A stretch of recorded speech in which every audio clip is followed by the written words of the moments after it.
उससे ऐसा लग रहा है, प्रतीत हो रहा है, वो कह रहे विधायक जी ज्यादा समय ना लें। सबसे पहले तो मैं पूरे ब्राह्मण समाज कामन बस्ती की इतनी आभारी हूं कि मेरे पास शब्दों में बयान करने के लिए अपना आभार और ऋण देने के लिए नहीं है। आप लोगों ने जिस तरीके से आज मेरा मान सम्मान बढ़ाया है, इतने शुभ अवसर पर आपने मेरे जैसे नाचीज और छोटे कट के व्यक्ति को इतना सम्मान दिया है। मैं नतमस्तक होकर आपका आभार प्रकट करती हूँ और ये एक शब्दों में आपको ये कहना चाहती हूँ कि मेरा पूरा परिवार जो आप भी हैं और मेरे माता पिताजी भी हैं, आपके समस्त भक्तजन के आगे हम आपके ऋणी हैं। बोल परशुराम भगवान की बोल परशुराम भगवान की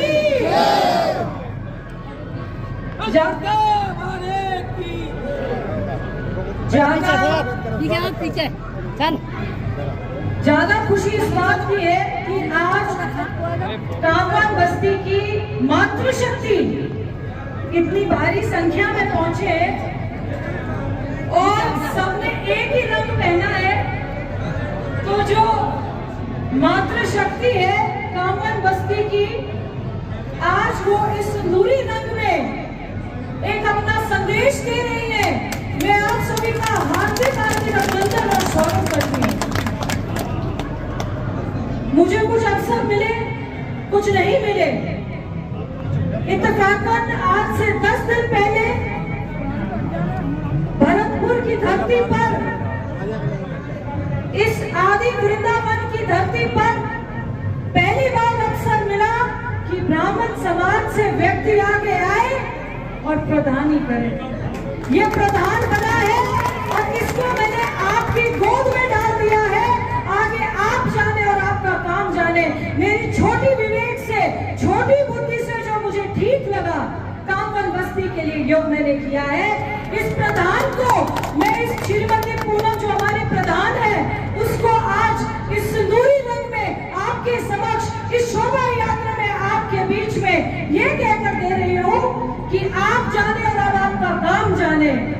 मैं इस पूरे ब्राह्मण समाज की आभारी हूँ जिन्होंने, जब मैंने नंगे पैर इस कामन बस्ती में कदम रखा था, तो न केवल मेरे सिर पे हाथ रख के मुझे आशीर्वाद दिया, बल्कि मार्गदर्शन बनके, चाणक्य बनके इस युद्ध को लड़ा है और विजय प्राप्त करके आए हैं। मैं आपका आभार कैसे उतारूं, किन शब्दों में आपका धन्यवाद प्रकट करूं।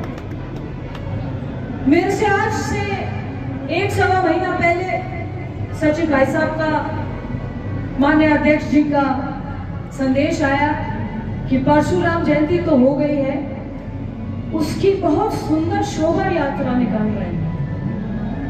मैंने कहा भाई साहब, मेरे लायक व्यवस्था में क्या आवश्यकता है? मैं स्थानीय पहली नागरिक होने के नाते आप मुझे बताइए मैं क्या कर सकती हूँ। तो मुझे कहने लगे उस दिन मातृशक्ति की बड़ी संख्या आएगी। मैंने कहा ठीक है जी, व्यवस्था क्या करनी है? तो जलपान की व्यवस्था है। फिर भूल गई थी कि ये समाज तो बड़ा स्वावलंबी समाज है, साधन संपन्न समाज है, स्वाभिमानी समाज है। इनको तो किसी चीज की आवश्यकता ही नहीं है। ये तो इतने साधन संपन्न हैं कि वो दरख्त के नीचे बैठ के भी जो आशीर्वाद दे देते हैं, तो वो दरख्त भी सैकड़ों सालों तक फला फूला रहता है। ये तो वो समाज है। मैंने कहा जी मेरे लायक बताइए। बोले आप बेटी हैं? मैंने कहा जी। तो बोले आपने मातृशक्ति से उस दिन डांट खाने आना है। मैंने कहा ये ठीक है। बोले मातृशक्ति शोभा यात्रा में उतरेंगे, उससे पहले अपनी बेटी को डांट सकते हैं, आशीर्वाद दे सकते हैं, मार्गदर्शन दे सकते हैं, अधिकार स्वरूप कुछ भी कह सकते हैं। आपने उसमें सम्मिलित होना है। तो मैं आज मातृशक्ति के सामने उस डांट को लेने, उस वात्सल्य को लेने, उस स्नेह को लेने, उस आशीर्वाद को लेने, उन प्रार्थनाओं को लेने, उन स्नेहों को लेने आई हूँ। आप सबके समक्ष खड़ी हूँ। कुछ बातें आज आपके समक्ष रखना चाहती हूँ। आदि वृंदा कामवन धाम कामा राजस्थान की एकमात्र व्रतस्थली कामवन में सब समाज द्वारा दुनिया को शास्त्र और शस्त्र की भाषा समझाने वाले भगवान परशुराम जी के जन्मोत्सव में शोभा यात्रा का संचालन सब ब्राह्मण समाज कामों द्वारा किया जा रहा है। मैं कामा की प्रतिनिधि होने के नाते सब ब्राह्मण समाज का स्वागत एवं सम्मान करती हूँ और आज इस पावन पर्व पर ब्राह्मण समाज के कार्यक्रम पे यहाँ विराजमान मातृशक्ति को एक बार पुनः प्रणाम करती हूँ। ब्राह्मण कौन है? ब्राह्मण भगवान राम के कुल गुरु विशिष्ट श्री ब्राह्मण थे। भगवान योगेश्वर कृष्ण के कुल गुरु संदीपन श्री ब्राह्मण थे। जगत के कल्याण के लिए अपनी हड्डियों तक दान करने वाले ऋषि दादीज भी ब्राह्मण थे। ब्राह्मण कोई जाति नहीं है, जगत की परिभाषा है।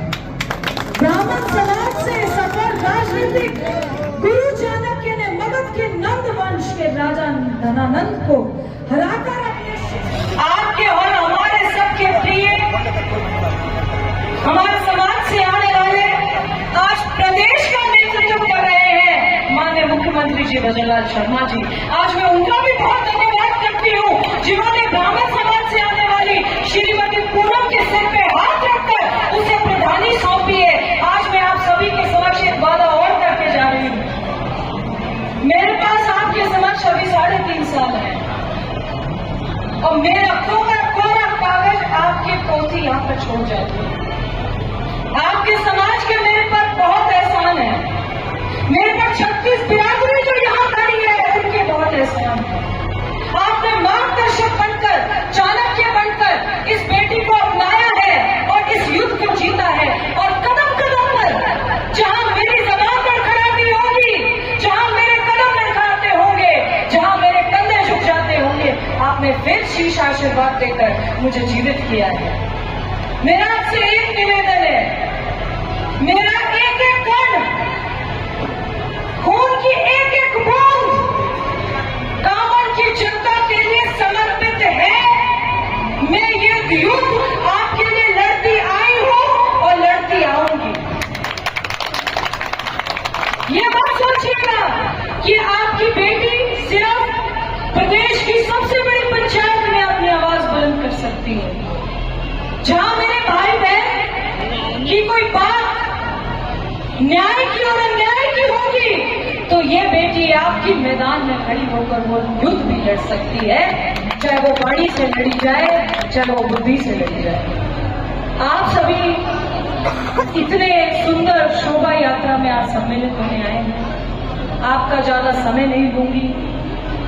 आशीर्वाद भरपूर दीजिएगा, डांट भी भरपूर दीजिएगा, मार भी भरपूर दीजिएगा, उसमें कोई कोताही मत रख लीजिएगा, ना मारने में, ना डांटने में और ना आशीर्वाद में। आपकी बेटी हूं उस स्वरूप से देखते हुए आज जितनी मेरे सामने मातृशक्ति दुर्गा रूपी खड़ी है, लक्ष्मी रूपी